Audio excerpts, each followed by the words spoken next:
Prions le Seigneur pour lire la parole. Père, nous voici en train de nous approcher pour lire ta sainte parole. Laisse que la puissance de son esprit nous accompagne et que la parole de ce soir puisse toucher des cœurs, transformer des vies, impacter des familles au nom de Jésus. Merci Seigneur, pas parce que nous méritons, mais par la puissance du nom de Jésus, nous avons ainsi déclaré. Père, agis. Père, donne à quelqu'un de faire ces 10 choses. Que ce soit pas juste un discours, mais que ce soit la parole, la main de Dieu qui accompagne cette parole de ce soir.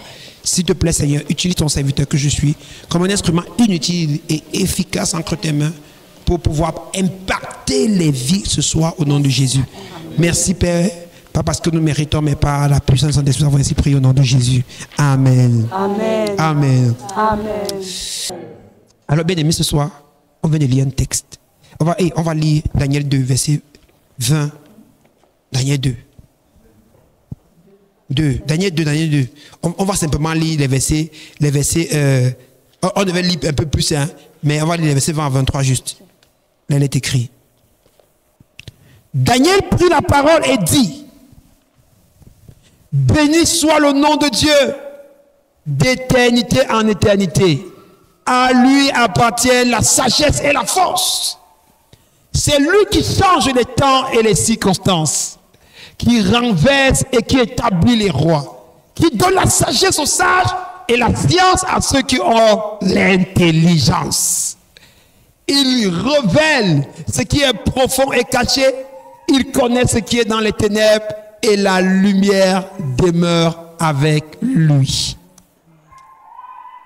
Dieu de mes pères, je te glorifie et je te loue de ce que tu m'as donné la sagesse et la force et de ce que tu m'as fait connaître ce que nous t'avons demandé, de ce que tu nous as révélé le secret du roi. Amen. Amen. Dis Seigneur Jésus, Seigneur tu changes les temps et les circonstances. Change les temps et les circonstances. Donc bien aimé notre Seigneur, 10 choses à faire pour profiter des changements. Ici, c'est 10 choses pour préparer une nouvelle année. Mais je veux encore remplacer une nouvelle année par changement. Parce que dans une nouvelle année, il y a ce qu'on appelle les changements. Alléluia. On va aller très très vite ce soir. Très très vite. Donc préparez-vous. On va courir. Première des choses. Réévaluer et redéfinissez vos priorités. Donc, évaluer et redéfinir ses priorités. Alléluia. Évaluer et redéfinir ses priorités. Ça veut dire quoi?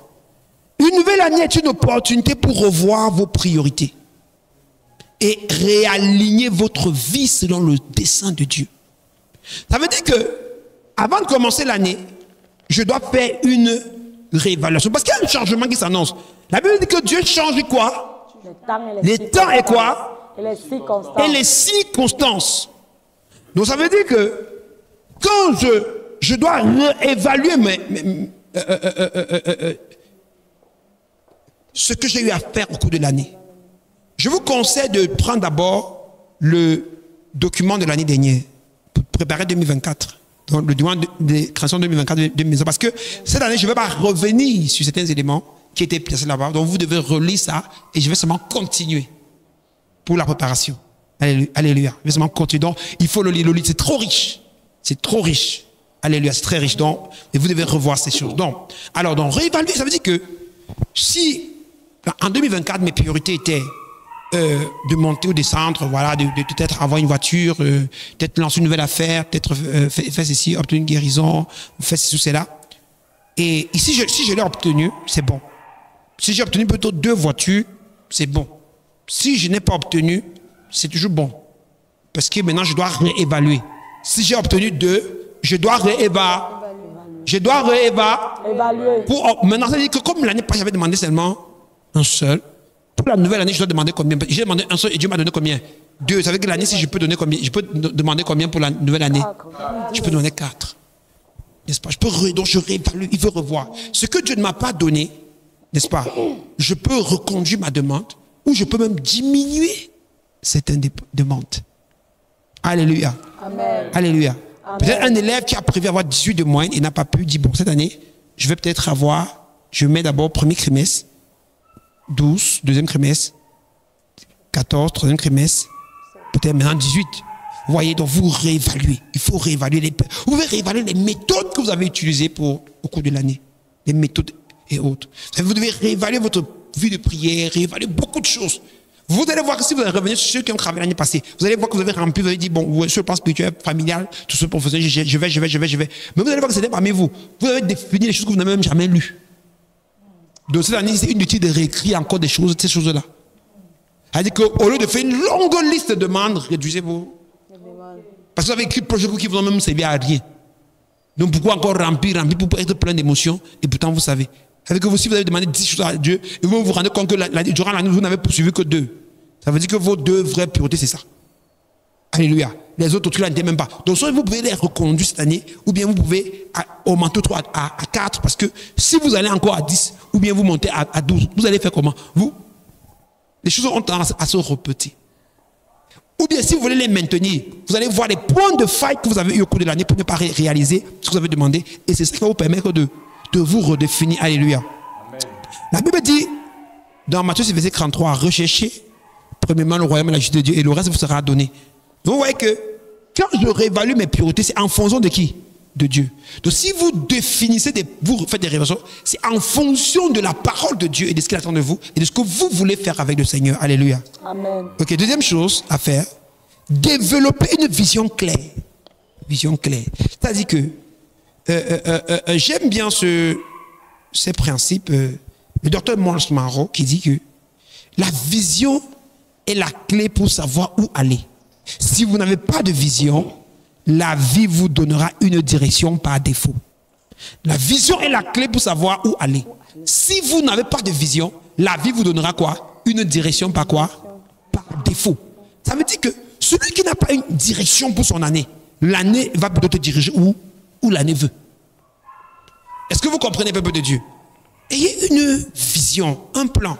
Proverbe 29, verset 18 dit que sans vision, le peuple périt. Quand il n'y a pas la vision, les gens sont perdus. Donc, cette année, qu'est-ce que je veux réaliser sur différents plans? Qu'est-ce que Dieu attend de moi? Alléluia. Par exemple, pour nous, sur le plan ministériel, on peut se dire, bon, cette année, il nous faut nous bâtir, nous consolider, comprendre davantage la vision, créer peut-être 3, 4 cellules de prière, faire ceci, peut-être former les ouvriers. C'est un travail. Il y a un travail. Sur le plan de l'entreprise, peut-être développer les compétences personnelles. Voilà. Vous voyez. Excusez-moi, je veux entrer dans le cadre de la vision globale de vie, mais je veux ici entrer, je réduis brièvement la vision. Alléluia. Amen. Alléluia. Amen. Troisième chose. Donc, ici, j'ai parlé de la deuxième chose, donc développer une vision, d'accord? Donc, voilà. Troisième chose, et je voulais préciser une chose, écrivez la vision que vous voulez réaliser. Écrivez cette vision. Ne la laissez pas sans l'écrire. Écrivez-la. Alléluia. Amen. Écrivez la vision que vous voulez réaliser. Ok, troisième chose, accepter et gérer le changement. Le changement. Il y a des changements pour chaque année. Chaque année a ses changements. 2025, par exemple, pour toi qui es Camerounais, il y aura des changements dans le pays. Il y a des maires qui seront plus maires. Il y a des députés qui seront plus. C'est une année électorale. Alléluia. Il peut y avoir changement sur le plan de la gouvernance. Le président de la République peut dire, bon, voilà, je ne me représente pas cette année. Ou bien il peut encore se représenter. Alléluia. Amen. Donc, il y aura des changements. Sur le plan familial, il y a des changements. Sur le plan corporel, il y a des changements. Alléluia. Amen. Sur le plan social, il y a des changements. Sur le plan climatique, il peut y avoir des changements. En 2020, il y a eu la Covid qui a créé un bouleversement dans le monde. En 2022, il y a eu la guerre en Ukraine. 2022-2023, qui a changé le cours du monde. Les choses, vous voyez. Et il faut savoir saisir les changements. Les changements sont des grandes opportunités. Les changements sont des grandes opportunités. Mais la plupart des personnes ont peur du changement. Et c'est pourquoi voilà. Alléluia. Et les changements ne sont pas programmés. Prenons un Kassem. quand j'entamais l'année 2024, je ne savais pas que je devais me retrouver dans ce lieu où je me retrouve aujourd'hui. Il y avait un changement prévu déjà dans le règne de l'esprit. Mais je ne connaissais pas. Et le changement est intervenu, boum, brutalement.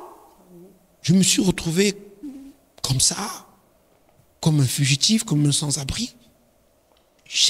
Nous, on vivait de maison en maison, de lieu en lieu, se déplacer comme ça, des vols et autres. Voilà un changement. Mais dans un moment de changement, ça peut être douloureux, comme ça peut être favorable.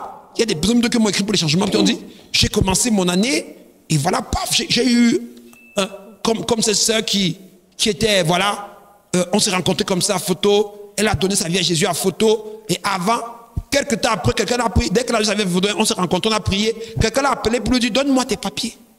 Elle a besoin de donner ses papiers sans informer ses parents. Elle a besoin de faire sa procédure de voyage pour l'Allemagne. C'est aller comme de l'eau sur les roulettes. Elle s'est retrouvée en Allemagne. Et pourtant, quand l'année débutait, c'est pas ça. C'est une chose. Ses parents ont vécu un changement brutal. Parce que vous restez un matin, l'enfant dit que maman, j'ai le visa, pourquoi? L'Allemagne, tu dis que qui? Dans la famille, c'est qui peut avoir le visa? C'est un changement brutal. Alléluia. Amen. Préparez vos changements, alléluia. Amen. Il y a des célibataires qui seront mariés, alléluia. Amen. Il y a des stériles qui enfanteront, alléluia. Amen. Alléluia. Amen. Il y a des sans-emploi qui auront vous n'aurez pas seulement le travail, mais vous aurez le travail qui avait un salaire inquiétant. Amen. Vous avez vu ce frère qui a témoigné, qui dit que sa femme qui a témoigné, et il dit, Pasteur Calvin, il a eu le travail. Voilà, on l'a pris comme chemin, on ne lui a pas seulement donné le travail, mais on lui a donné un gros poste de direction. Vous avez vu son témoin ici. Il est devenu directeur. Changement. Attendez vos changements, alléluia. Amen. Attendez vos changements, amen. Amen. Alléluia. Et c'est le texte de tout à l'heure. Dieu est celui qui fait comment? Il change les temps et les circonstances. Le changement. Que quelqu'un dise, je m'attends au changement. Je m'attends au changement. Un changement positif. Alléluia. Amen. Quatrième chose.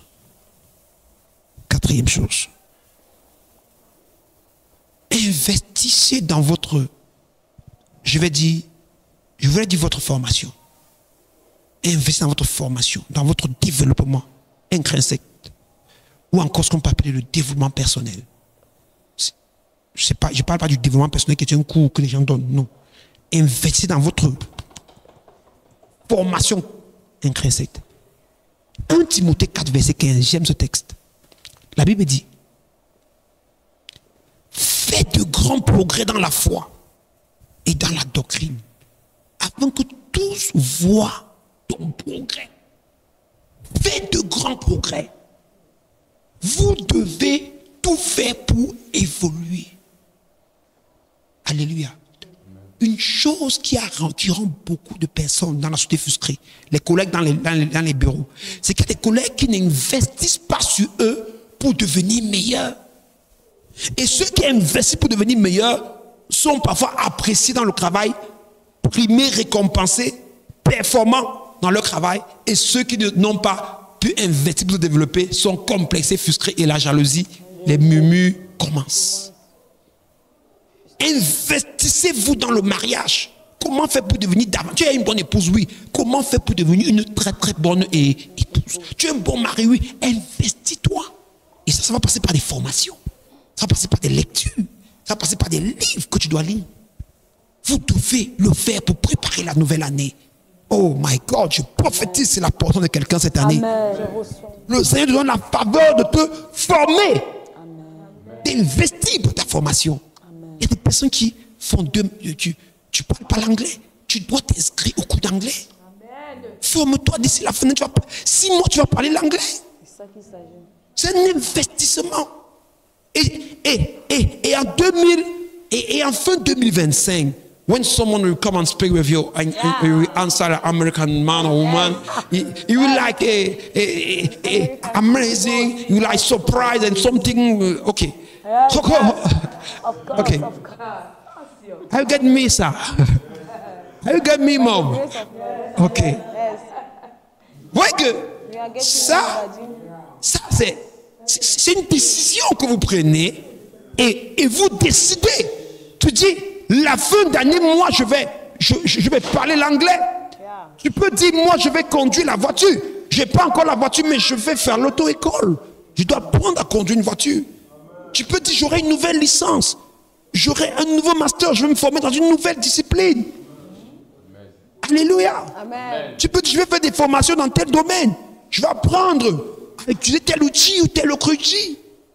Je prophétise que Dieu te donne la grâce de faire, de grandir en connaissance au nom de Jésus. Amen. Vous savez, j'aime ici 1 Timothée 4, verset 15 qui dit que, toujours sur le même 1 Timothée, mais je vais lire dans une autre version, qui dit que be diligent in the things. Give thyself wholly to them. Donc, sois diligent dans les choses que tu feras. Dans ces choses, sois diligent. La diligence. Donne-toi totalement. Il dit que, frère, ne travaillez pas à moitié. Ne priez pas à moitié. Étudiants et élèves, n'étudiez pas à moitié. Lui, second ne donne pas la très très bonne traduction. Alléluia. Donne-toi, give themselves, donne ton corps.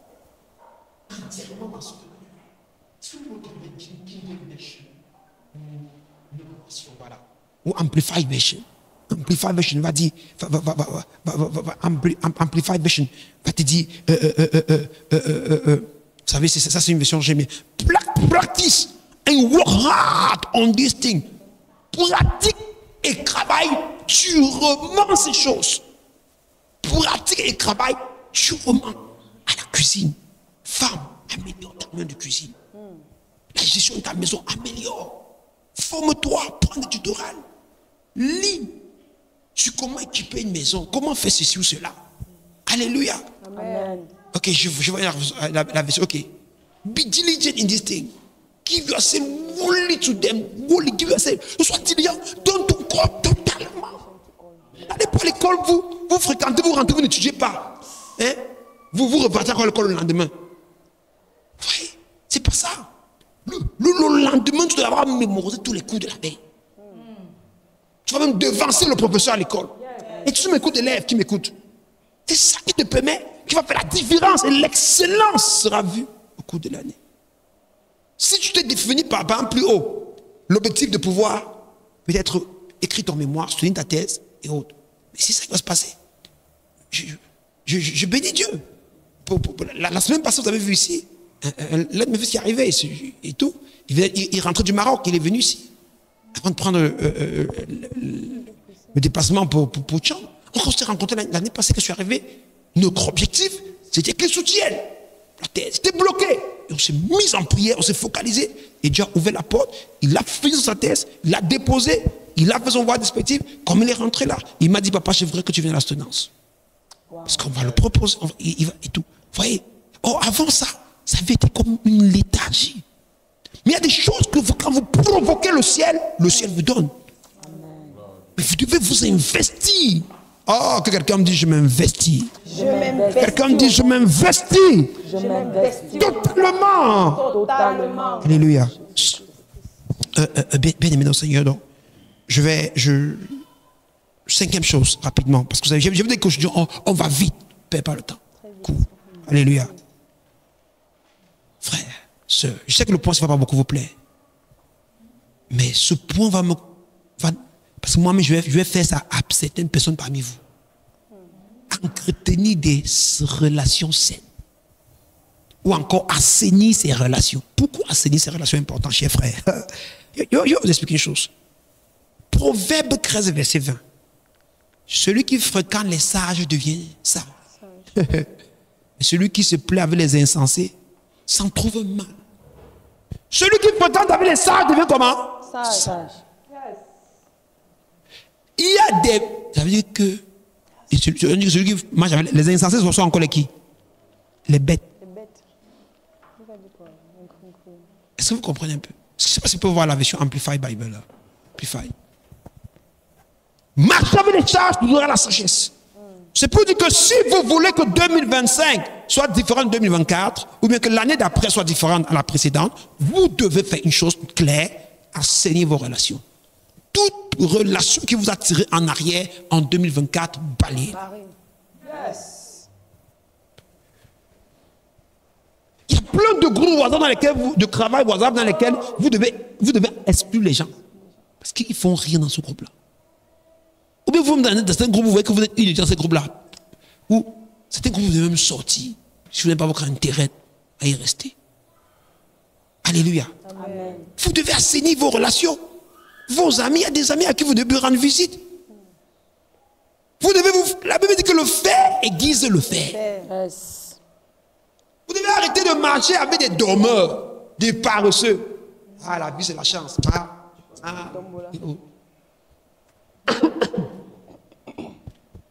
Il y a des personnes où vous devez les enlever de votre agenda. Ces personnes vous perdent le temps. Là qui veut vous faire le comménage, tel a dit, oh, était ici, on a parlé de toi ici, et on a fait comme ça. Et puis, et ça fait quoi? Ça m'avance en quoi? Alléluia. Posez-vous la question.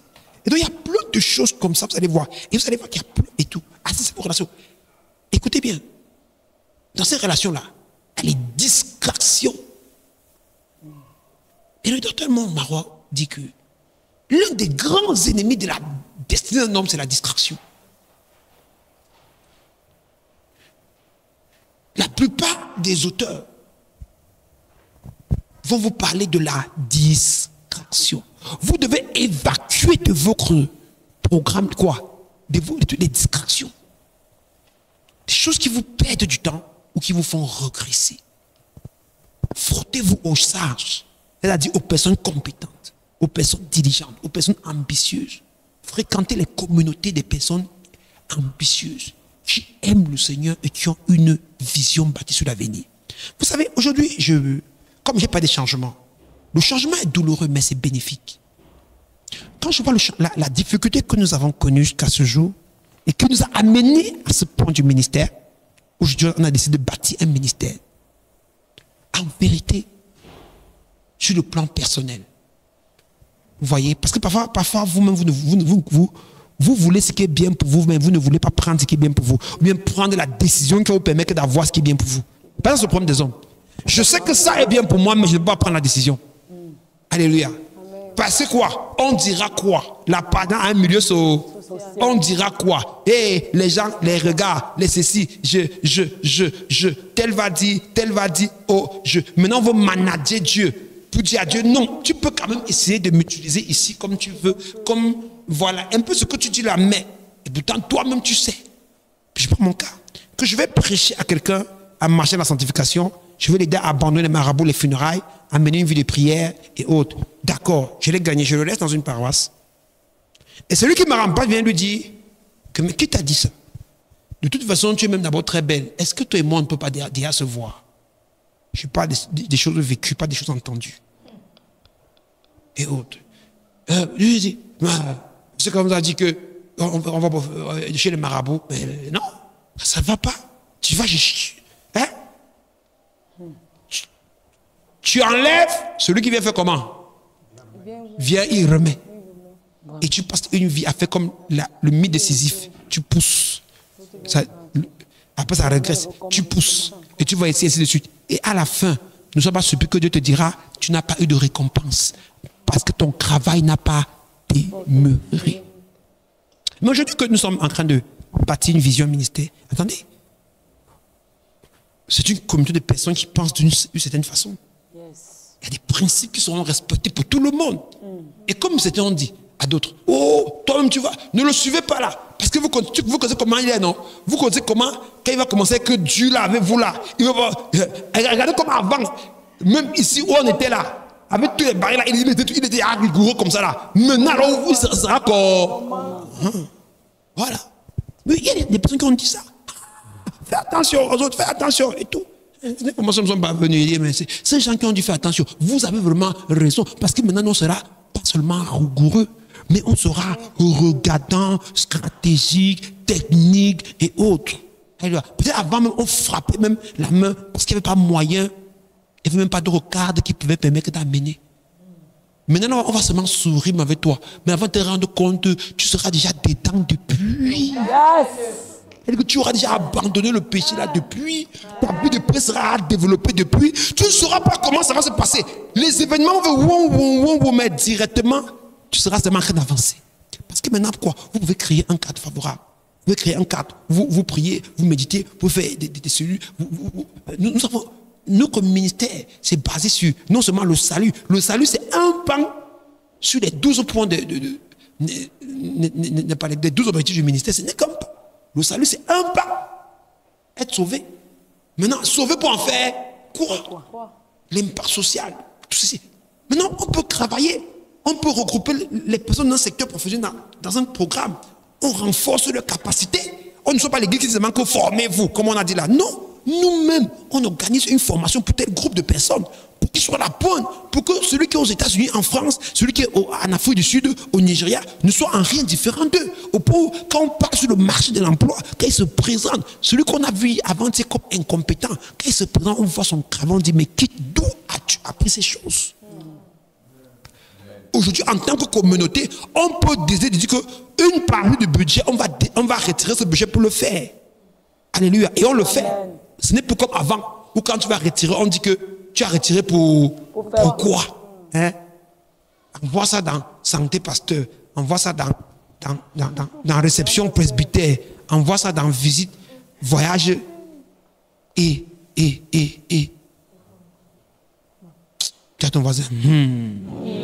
Donc, vous voyez que assainir vos. Donc, même les milieux que vous fréquentez, vous devez fréquenter les milieux qui vont vous permettre d'être productifs. Vous ne fréquentez pas des milieux pour faire plaisir aux gens. Non. Alléluia. C'est des milieux où vous sentez, même des réunions, et des réunions dans lesquelles vous devez sortir cette année. Ou bien des réunions dans lesquelles vous pouvez trouver bon intégré. Ça dépendra. Est-ce que vous comprenez bien, aimés au Seigneur? Est-ce que c'est un cadre de productivité? Je ne vous demande pas d'aller entrer dans les sectes pernicieuses. Il peut y a interprète mes paroles bizarrement, jamais. Non.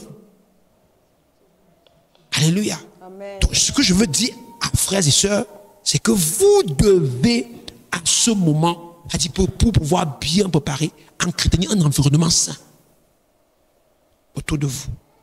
Des femmes doivent marcher avec d'autres femmes qui sont comme elles. Alléluia. Amen. Des sœurs doivent marcher avec des sœurs comme elles. Peut-être oui, ou bien d'accord, ou bien un frère. Tu n'es pas encore marié. Ne marche pas avec des frères impudiques qui vont te raconter tout le temps leurs ébats. Ces choses vont vouloir suer tes pensées. Mais il y a des frères qui sont célibataires comme toi et qui marchent dans la sainteté comme toi. Et donc, quand vous êtes ensemble, vos sujets, c'est vision, ministère, travail, impact, business, ceci. Vas-y avec eux. Que de marcher avec des gens qui vont toujours te raconter des bêtises, qui vont te salir sur l'esprit. C'est ça assainir son environnement. C'est pourquoi la Bible dit que celui qui est sage marche avec les sages. Mais celui qui côtoie le sage devient comment? Sage. Et que même si tu n'es pas sage, en côtoyant les sages, tu vas devenir sage. Et que même si tu n'aimes pas la sainteté, en côtoyant un milieu où les gens vivent là-bas dans la sainteté, pour finir toi-même sans te rendre compte que tu vas vivre dans la sainteté. Donc c'est pour ça que ceux qui ont peur, qu'on sera même trop sévère là. Non, ce n'est pas qu'on ne sera pas sévère, mais la bonne nouvelle, c'est que tu changeras même sans t'en rendre compte. Yes, parce que l'environnement même va t'aider à changer. Vous avez vu au mariage hier, comme les gens savaient où ils partaient, il y avait peu de gens mal habillés. J'ai vu une seule personne mal habillée hier. Comme les gens savaient où ils partaient. Donc au moins hier, nos yeux ont moins souffert. Pour les hommes, vrai ou vrai, chers hommes? Vrai ou vrai? Nos yeux ont moins souffert. Parce qu'habituellement, tu vas partir. Ou c'est ici, ou c'est comme ça. Ou c'est. Même dans le passé, quand tu prêches, tu ouvres même des doigts, tu lèves devant la tête comme ça. Là. Même si tu regardes, tu vas voir. Tu vas devant dire. Alléluia. Parce que l'environnement me permet maintenant d'avoir, d'accord, l'environnement de créer quelque chose de sain. Et là, le combat s'amoindrit et la croissance. Et ce sera petit. Quand tu quelque part où tu vas voir des gens avec qui tu commences là, quelque part tu vois, là, sa vie a changé sur tous les plans. Tu es toujours là-bas. Quand tu vois, donc tu auras une sainte révolte en toi. Et toi-même, tu vas changer. Parce que tu veux aussi voir. Tu as vu le changement dans la vie de quelqu'un. Alléluia. Et c'est pour ça que j'ai dit à Dieu merci. Merci parce que au travers de ces moments d'épreuve, tu nous as conduits à ce qu'il nous fa parler. Donc les changements sont difficiles, mais parfois provoqués par Dieu. Donc c'est le point d'avant. Le point, est-ce que vous comprenez? Le troisième point. Je vais au deuxième point et le troisième point. Les changements sont comment? Difficiles, mais ils sont comment? Provoqué par Dieu. Par Dieu. Troisième point. Alléluia. Amen. Ok, sixième point. Renforcez vos capacités spirituelles. Frère, le monde physique est gouverné par le monde spirituel. Le monde invisible gouverne le monde physique. C'est pourquoi j'aime beaucoup Jérémie, le livre de Jérémie 1, verset 4 à 5. Il dit, avant que tu ne fusses né, je te connaissais. Avant que tu ne sois conçu dans le ventre de ta mère, je t'avais consacré. Je t'avais établi prophète avant. Donc c'est pour dire que les choses de l'esprit crée le physique. Et c'est pourquoi quelqu'un comme le bien-aimé qui a témoigné depuis l'Allemagne, il pouvait avoir beaucoup de problèmes sur le plan physique.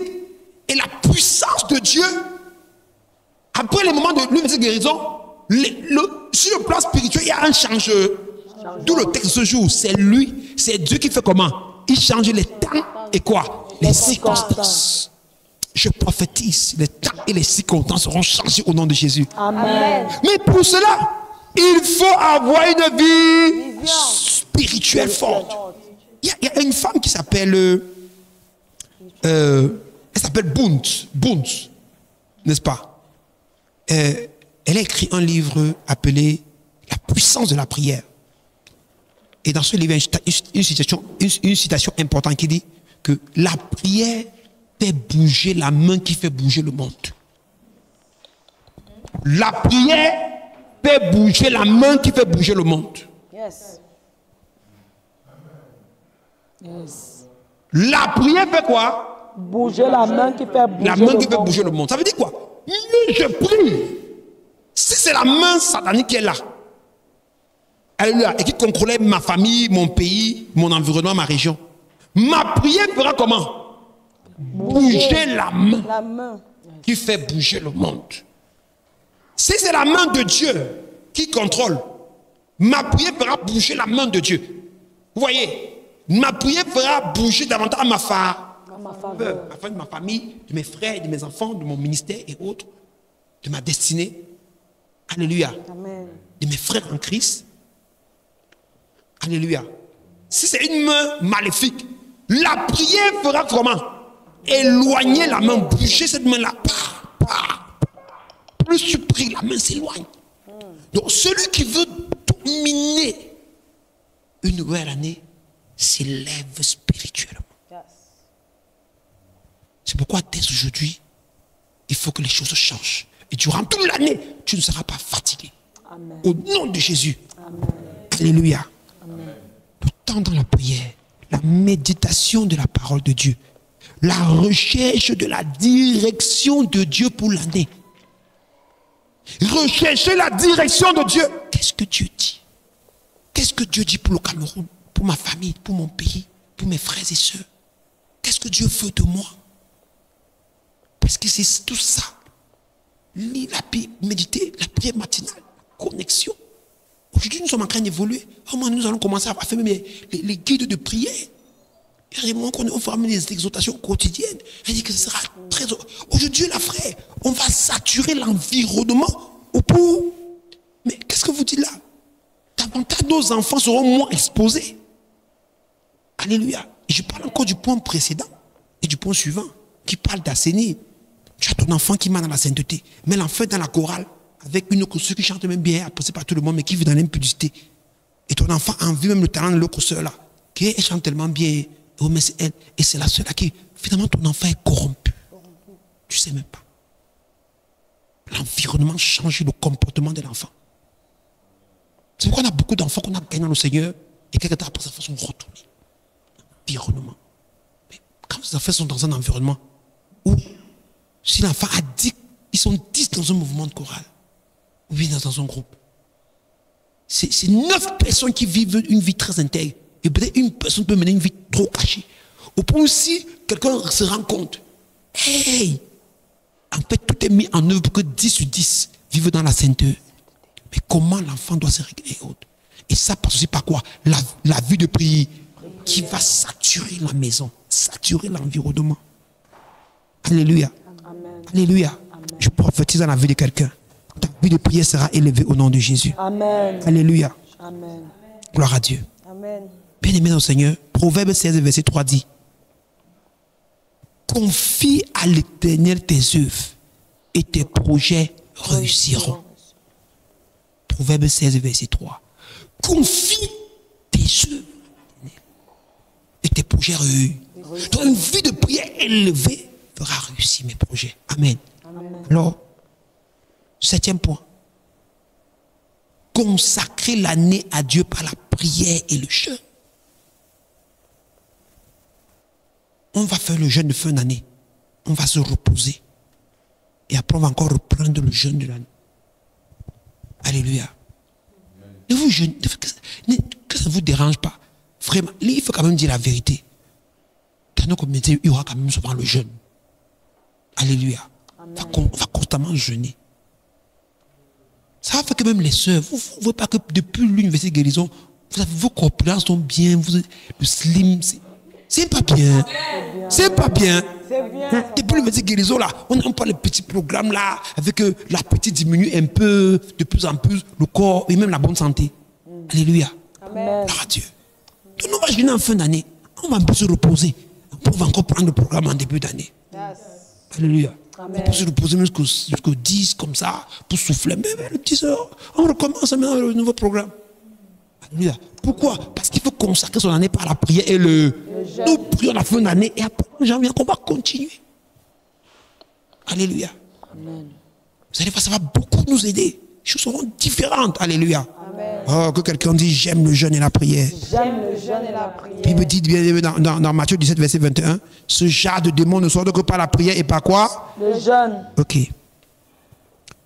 Verset, je voudrais dire, donc ici je voulais vous conseiller aussi de faire comment? Prenez des périodes de retraite. Vous pouvez prendre des retraites personnelles. Vous prenez même 2 jours, vous retirez quelque part, vous priez. Vous demandez la permission au boulot ou bien un week-end. Prenez, vous retirez, vous faites une retraite personnelle ou vous faites votre évaluation, vous priez. Donc faites-le. Alléluia. Très important de prendre des moments de retraite. Alléluia. Gloire à Dieu.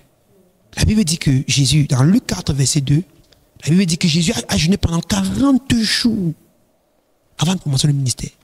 Luc 4, verset 2. Il a pris le jeûne. Vous voyez que avant de commencer cette phase de gloire, il faut d'abord commencer dans le retrait. Tu veux la gloire? Mais on dit dès qu'il a fini le jeûne, le gars a apparu à Capernaum. On dit qu'il a apparu, les gens ont vu une lumière jaillir au milieu des ténèbres. Parce qu'un homme qui sortait de la présence de Dieu venait de sortir. Alléluia. Donc, si tu prépares la gloire en 2025, dès maintenant, prépare quoi? Le jeûne et la prière. Alléluia. Gloire à Jésus-Christ. Amen. Verset 8e chose à faire. 8e chose. Cultiver la discipline. Ouais. Discipline personnelle. Personnelle. Discipline. Écoutez bien, moi je définis la discipline comme quoi? C'est obliger mon corps à faire ce que, n'est-ce pas, ce qu'il ne veut pas quand il doit le faire. Obliger mon corps à faire ce qu'il ne veut pas quand il doit le faire. Ça veut dire quoi? Quand c'est l'heure de la prière, en 4 heures, mon cœur dit dors encore un peu. C'est mon corps, ma tête, mes pieds. À 4 heures, je me lève, je prie. 8 heures, c'est l'heure pour aller livrer le premier client. Mon corps me dit repose-toi, tu pars mes 9 heures. À 8 heures, je me lève, je m'en vais livrer mon client. Alléluia. C'est ça la discipline. 18 heures, je commence mon programme d'études. Il n'y a rien à faire. 18 heures, je suis devant mon cahier et je commence mon programme d'études. C'est la discipline.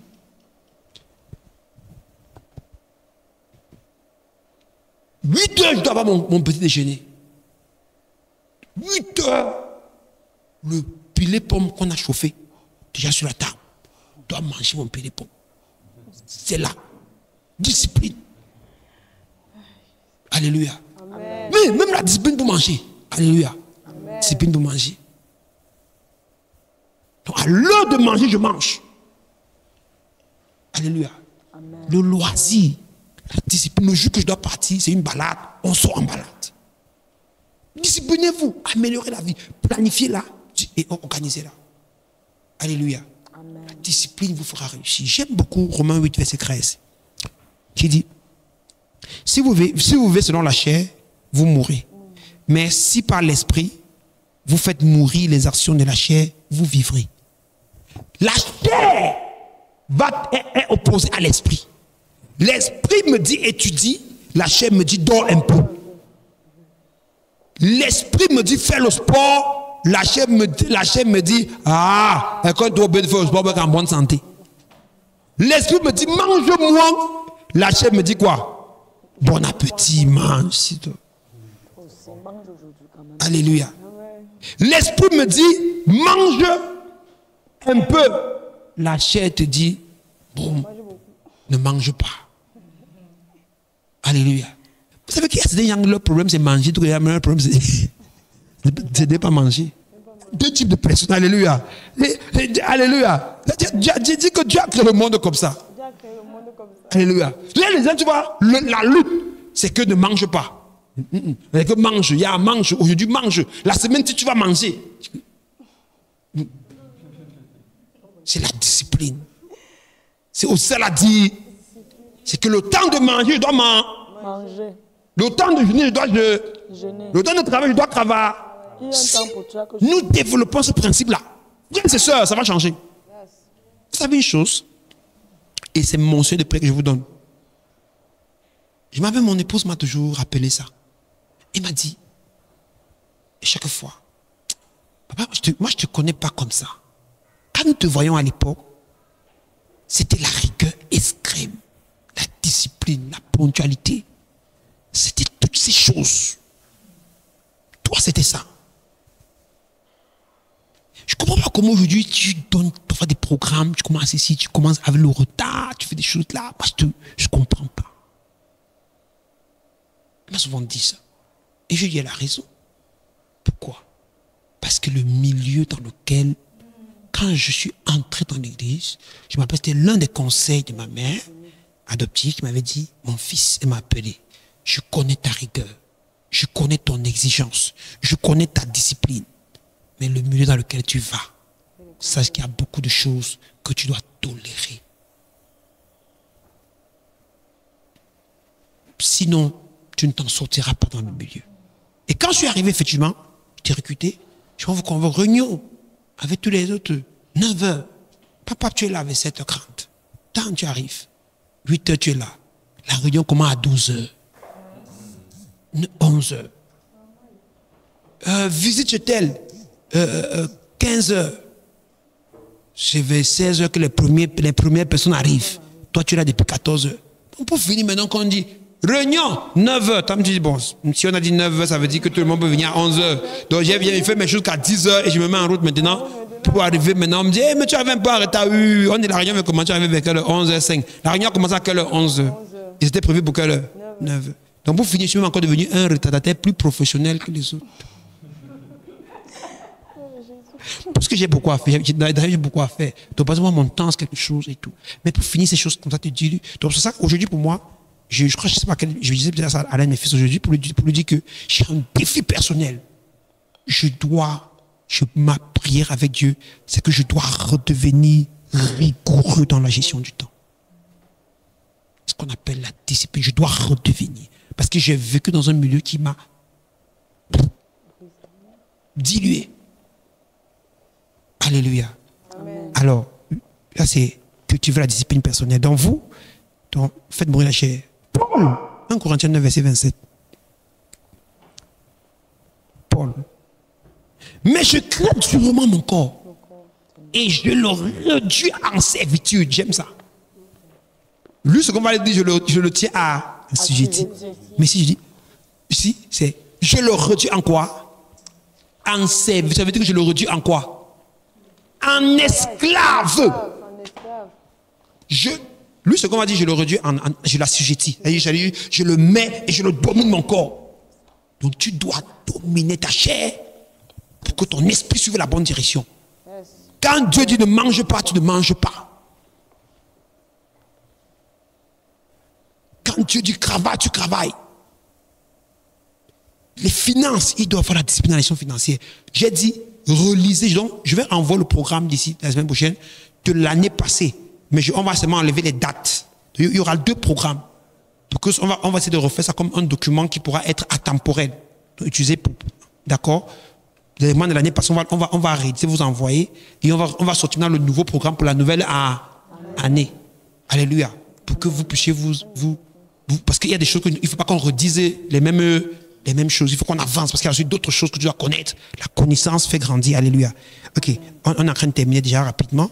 Ça veut dire, j'ai dit que oh, la gestion du temps. Oh, il y a 22h00. Bon. Tu vas discipline personnelle. De toute façon, moi, je reviens plus sur ce sujet. Parce que la semaine prochaine, on sera dans le jeûne et la prière. Donc, je reviens plus. Donc, 9e pour la gestion du temps. Gérez bien votre temps. Éphésiens 5, les versets 16 qui dit quoi? Rachetez le temps, car les jours sont comment? Mauvais. Sont mauvais. Le temps donne les opportunités.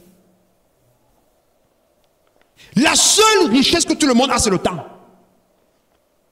C'est ce que Donald Trump a, Bill Gates a, qui là? C'est qui? Vous ne connaissez pas son nom? Elon Musk. Ah. Toi aussi, tu as ça, le temps. J'aime bien mon temps, je suis productif. J'aime mal mon temps, je paye le prix. Gérer son temps efficacement. Et pour ça, qu'est-ce qu'il peut faire? Organise sa journée avec un calendrier ou un planificateur électronique. C'est-à-dire que je peux avoir sur mon agenda, j'ai ça fait. Okay. Donc, faites l'effort. Ne mettez pas trop de choses, mettez 2-3 choses. Parce que je sais que donc, toi et moi, on a perdu beaucoup de notions dans la planification du temps, dans la gestion du temps. Alléluia. D'accord? Il faut revenir progressivement. Comment moi je fais? Quand je me suis rendu compte, à un moment, j'arrivais pas à beaucoup gérer, à réussir dans ma gestion du temps. Je dis quoi? Je ne choisissais que des points importants. Et le reste des points, je libère pour ne plus avoir le stress de n'avoir pas accompli mes programmes en fin de journée. Et si je peux déjà faire 3 choses que je réalise, après je vais monter à combien? 4. Donc, il y a des gens qui ont perdu des réflexes comme moi, par exemple, où avant, j'avais une longue liste comme ça à faire au cours de la journée. Et j'ai fait enfin, j'ai réalisé 80% ou 90% ou 75% ou parfois 100%. Vous voyez un peu. Après, maintenant, tu as vécu dans un milieu où ton temps t'appartenait. À tout le monde, tu veux rester un super tapé, viens faire ça, même ça. Donc, il y a des moments, tu ne pouvais plus faire un programme comme ça. Là. Après, maintenant, quand tu veux revenir aux anciennes attitudes, parfois, ce n'est pas facile. Tu n'y arrives plus. Il y a beaucoup parmi vous, vous avez perdu des réflexes que vous aviez avant, des bonnes valeurs que vous avez avant, des bonnes valeurs dans la prière, dans le travail, dans les études, dans les projets, dans la gestion de l'argent. Et depuis que vous êtes devenu chrétien, maintenant, vous n'épargnez plus. Vous n'avez plus épargné parce que vous avez commencé à donner et vous n'arrivez plus à vous arrêter de donner. Or, la discipline veut qu'à un moment donné, il y ait de l'épargne. Il y ait le donner. Vous voyez que il y a beaucoup de choses pour lesquelles, pour revenir maintenant, vous n'allez pas couper brusquement. Non, vous allez aller progressivement. Alléluia. Vous allez aller progressivement. Et ça va changer. Dans la gestion du temps. 10e point, pourquoi on reste dans notre temps. Hein? Alléluia. 10e point. Donc j'ai dit, organisez vos journées, donnez les priorités et évitez surtout les distractions inutiles. Je vous dis, moi-même j'ai pris mon téléphone tout récemment, j'ai désactivé TikTok. Parce que je me suis rendu compte que, à un moment donné, il a te perdre du temps.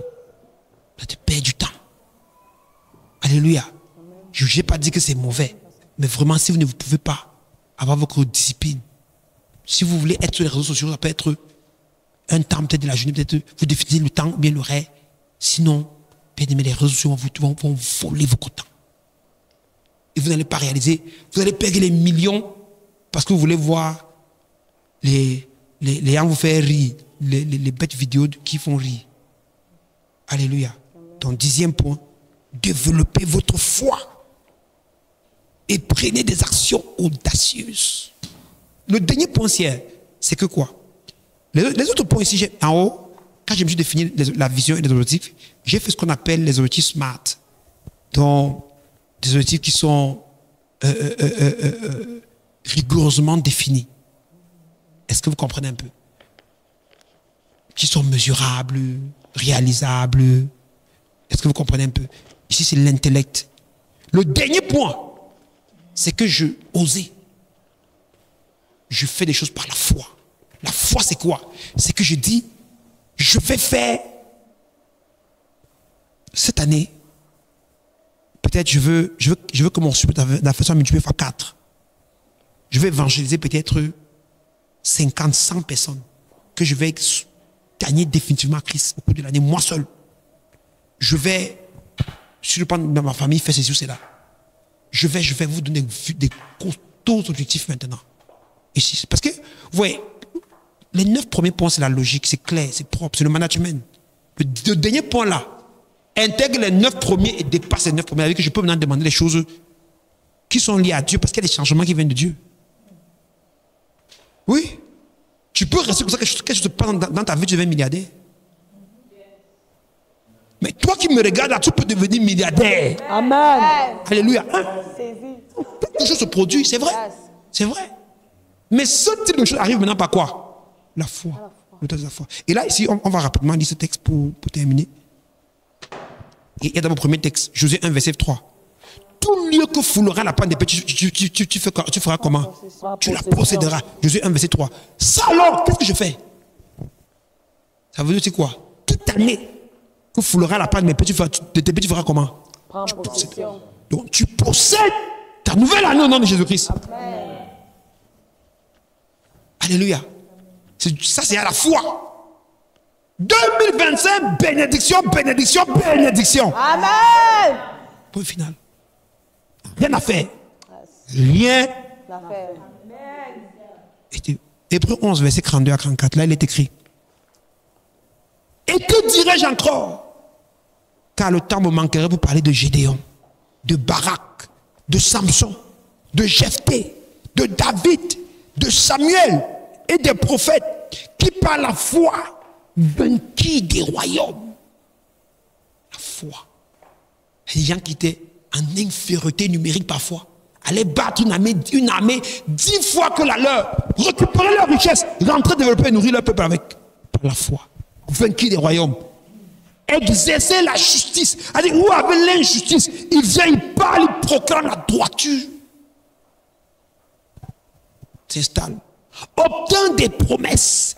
Déjà à qui Dieu. Regardez, obtint quoi? Des promesses. Ça veut dire que Dieu peut te faire. Quand Dieu te fait une promesse, tu dois encore obtenir la promesse. Il y a des gens qui ont rêvé, Dieu t'a donné quelque chose. Il y a des gens qui ont obtenu des bénédictions. C'est dans Dieu t'a donné, mais tu dois l'obtenir. Et pour l'obtenir, il faut quoi? La foi. Il y a des femmes qui vous demandent des enfants, Dieu vous a montré comment vous portez des enfants dans vos mains. Il faut quoi? La foi. Il y a un qui demande le travail, vous avez vu le travail là. Il faut quoi? Il y a un qui demande la voiture, vous avez vu la voiture, il faut quoi? Il y a un qui demande à gagner leur famille, vous avez vu la vision où toute la famille est gagnée. Il faut quoi? Il y a des gens bien-aimés au Seigneur qui ont vu comment vos entreprises sont devenues prospères. Vous avez progressé à une autre dimension. C'est même clair, tu as vu dans les visions. Même les frères t'ont vu te donner les révélations. Beaucoup t'ont parlé. C'est une pro. Il faut maintenant quoi? Il y a des gens qui sont malades. C'est grave. Vous avez des malades. Et tout. Vous avez vu la vision de la guérison de ces personnes. Il faut quoi? La foi. Ça veut dire qu'il y a des choses, il y a des promesses qui ne se réalisent pas. Pas parce que Dieu n'a pas parlé, mais parce qu'il a manqué la foi pour la faire se réaliser. Non, lisez. C'est pas moi. Lisez. Attendez, ok. Qui par la foi vaincu des royaumes? Exercer quoi? La justice. Obtient quoi? Obtient des promesses. Comme Abraham. Dieu lui avait dit, tu auras un enfant. Mais bien aimé, il n'a pas eu d'enfant. Au point où il est parti prendre sa servante sous la parole de sa femme. Et vous voyez, à un moment donné, il a fallu encore qu'il passe par la conversion. Et après cette conversion-là, n'est-ce pas, que, d'accord, la repentance, d'accord, que Dieu a opéré le miracle maintenant et la promesse est devenue quoi? Réalité. Ça veut dire qu'il y a des promesses, que c'est la foi. Fermez la gueule des lions. Il y a des lions élevés contre toi, tu dois fermer leur gueule. C'est pas quoi? La foi. Que quelqu'un me dise, oh, personne ne me renversera. Personne ne me Aucune renversera. divinité ne me renversera. Aucun sorcier ne me renversera. Aucun sorcier. Au nom puissant de Jésus-Christ. Au nom puissant de Jésus. Je vous ai dit que je vous ai dit une chose. La première façon de combattre la sorcellerie, c'est quand on te dit même une mauvaise nouvelle, un mauvais rêve sur toi, une mauvaise prophétie. Tu dis, que ça ne m'arrivera pas. Ça n'arrivera pas à mon enfant, ça n'arrivera pas à mon frère, à ma soeur, à mon père, à ma mère, à mon filleul, à ma soeur. Ça n'arrivera pas. Ça, c'est la première chose. Et dès que tu fais cette déclaration, c'est la foi. Ça veut dire, dès que tu fais cela, tu as enclenché le processus pour attraper la gueule du lion. Fait comment? Fermer la gueule du lion. Il dit que les hommes ont exercé la foi. Ils ont fermé la gueule du lion. Ah, mon frère, continue. Et le petit est fatigué. Et il ne comprend pas que c'est pas fini. Ah. Il y a un moment quand tu lis la Bible, bien aimé. Dès que. Non. Je suis plus moi là. Non. Quand tu lis la parole, non, mais la parole a produit quelque chose en toi. Alléluia. Et écoutez. Il par la foi vaincu des royaumes. Exerçait, n'est-ce pas, fermer la gueule des lions. Je dis que ça là, j'avais lu la Bible, mais je n'avais jamais vu ça. Aujourd'hui que j'ai vu ça. Éteignit la puissance du feu. Yes. Alors que les gens qu'on a lancés, on l'a mis dans le feu. Il a parlé comme ça, le feu s'est éteint. Yes. On a pris le carburant, on a versé comme ça, là, il a parlé, le carburant, on claque l'allumette, ce n'est plus. La foi, dis à ton voisin, la foi est. La foi est. Frère! On dit, éteignit la puissance du feu, échappez au tranchant de l'épée. Et que les gars l'ont encerclé comme ça, comme David, au milieu d'un royaume. Et par la foi, il ne s'en sort pas. On dit, il a fait comment? Personne ne comprend. Guérir de leur maladie, lisez ça. Par la foi. Donc vous devez avoir une foi audacieuse même pour la guérison divine. Cette maladie part de mon corps au nom de Jésus-Christ. Je suis guéri au nom de Jésus. Que quelqu'un me dise je suis guéri. Hey, kabusharababa, kante kopa shekete, rike borande ba sharakanda kopa, kabashere kopo shekete. Que la foi de quelqu'un soit boostée ce soir au nom de Jésus. Maintenant au nom de Jésus. Guéri de leur maladie, fut vaillant à la guerre. C'était des nonchalants. C'était des gens lourds qui n'avaient pas de mérite. Mais la foi a amené le nonchalant à devenir quoi? Vaillant. Il y a des gens qui disent tu es bête, tu es nonchalant, tu es incapable. La foi te donne la capacité. Amen. C'est pourquoi 2 Corinthiens 3, verset 5 dit quoi? Notre capacité ne vient pas de nous, mais de Dieu. Parce que c'est le produit de quoi? De la foi. La foi. Plus vaillant à la guerre. Mis en fuite des armées étrangères. Et que les gens sont levés pour détruire ta famille. Tu te lèves par la foi et tu les disperses. Détruis ton quartier, détruis notre pays, le Cameroun, et on les disperse par la foi. Amen. Il n'y aura pas la guerre dans notre pays en 2025 au nom de Jésus. Vous vous rappelez les années précédentes, on a prié pour des sujets spécifiques concernant la nation, l'église et tout ça. C'est arrivé comme on a demandé. C'est la puissance de la foi audacieuse. Que quelqu'un dise Seigneur, rends ma foi audacieuse. Seigneur, rends ma foi audacieuse. Rends ma foi audacieuse. Rends ma foi audacieuse. Mets-toi debout, tu commences à prier. Je lui prie, rends ma foi audacieuse. Rends ma foi audacieuse. Donne-moi une foi audacieuse. Une foi, Seigneur. Donne-moi la foi de Gédéon. La foi de Gédéon qui a délivré son pays de la main étrangère. Oh, Bakare Doba Sheketelede. Qui a renversé les Philistins. Donne-moi la foi de Barak qui a délivré son peuple. La foi de Samson qui a déchiré les lions. Qui a, avec une mâchoire d'âne, a battu une armée. Donne-moi la foi de Samson, Seigneur. Donne-moi la foi de Jephthé. Donne-moi la foi de David. Donne-moi la foi de Samuel, Seigneur. Oh Père, David qui a mené une vie, qui a été un guerrier et a remporté toutes ces guerres. Toutes les guerres. David n'a perdu aucune guerre. Dis Père, donne-moi la foi de David. Oh Seigneur, donne-moi la foi de David. Donne à quelqu'un la foi de Jephthé, la foi de Samson. Oh Dieu, la foi de Samuel qui prophétisait avec exactitude. La foi de Samuel qui apprend les rois. Oh Père, donne-moi la foi de Samuel. Que je parle et que je joigne les rois dans ce pays, dans ce continent, le monde entier. Oh Père, donne à quelqu'un qui m'écoute ce soir la foi. Oh Dieu, la foi pour remporter les royaumes. La foi pour exercer la justice. La foi pour que les promesses, les prophéties de Dieu s'accomplissent. Dieu nous Père, donne-moi la foi pour que tes prophéties dans ma vie s'accomplissent. Pour que tes promesses dans ma vie se réalisent. Oh, tu ne pries pas. Donne-moi la foi, Seigneur. Au nom de Jésus, donne-moi la foi. Donne-moi la foi pour que les prophéties, les promesses, Dieu nous donne-moi la foi pour que ce que je veux te demander pour 2025, je vais les voir se réaliser. Donne-moi la foi, Seigneur. Donne-moi la foi, Père, pour réaliser ce que je te demande pour la fin de l'année 2024, pour l'année 2025. Donne-moi la foi.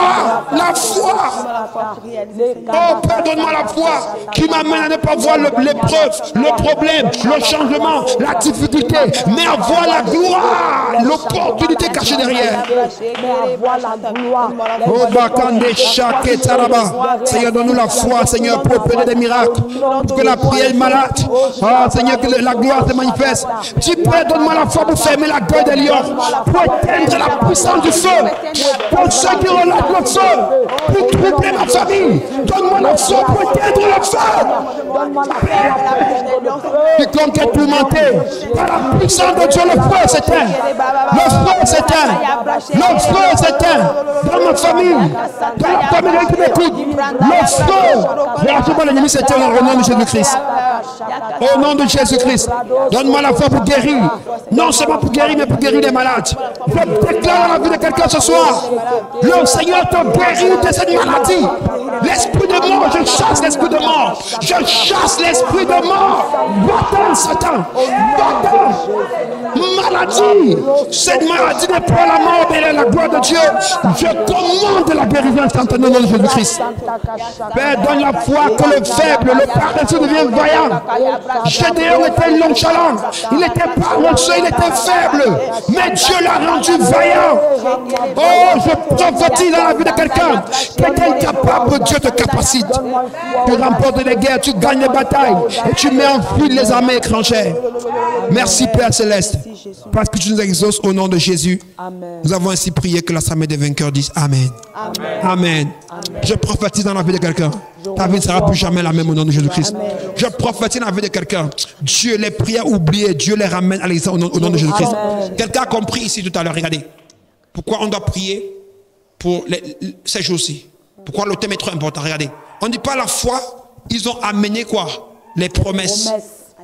Ah, d'accord? Réalisation, pas la foi. Ça veut dire qu'il y a beaucoup de choses que vous avez demandé à Dieu à l'époque. Dieu vous a même promis. D'accord? Il va dire, je vais réaliser. Il a même validé. Et vous n'avez pas encore vu ça. Cette semaine, on va dire, Père, nous allons retenir par la foi. Prendre toutes ces choses et les amener à l'accomplissement au nom de Jésus. C'est pourquoi tu dois ne rate pas la prière demain matin. Et ne sois pas en retard, alléluia. Parce que, comme je vous l'ai dit, mentionne les prières. Je sais que beaucoup vous allez vous prier pour moi. Dis Seigneur, que aide pasteur Calvin, parce que lui, son sujet de prière, c'est la gestion du temps. Qu'il veut retrouver sa rigueur dans la gestion du temps. Et la planification du management. Alléluia. Amen. Et ça, c'est mon sujet de prière que je te donne. Donc, c'est pour ça que je te dis, sois ponctuel à la prière du matin. Alléluia. Peut-être que ça pourrait aussi toujours être une prière enseignement, c'est pas. Si c'est une prière enseignement, on va organiser. Donc, demain matin, sois connecté. Ça va dans le live encore. Ou bien on le dirait, tu verras mon visage. On va prier ensemble. Alléluia. Alléluia. 6-0. Amen. Amen. Père, merci parce que tu as exaucé au nom de Jésus-Christ. Amen. Notre Père qui est aux cieux. Que ton nom soit sanctifié. Que ton règne vienne. Que ta volonté soit faite sur la terre comme au ciel. Donne-nous aujourd'hui notre pain de ce jour. Pardonne nos offenses, comme nous pardonnons aussi à ceux qui nous ont offensés. Ne nous soumets pas à la tentation, mais délivre-nous du malin. Car c'est toi qui appartient le règne, la puissance et la gloire pour les siècles des siècles. Amen. Amen. Alors, bien-aimé dans le Seigneur, en guide d'exhortation, je nous ai parlé en 10 points aujourd'hui. Tu vas revenir vraiment sur l'ensemble des 10 points. Je te recommande surtout de resuivre cet enseignement.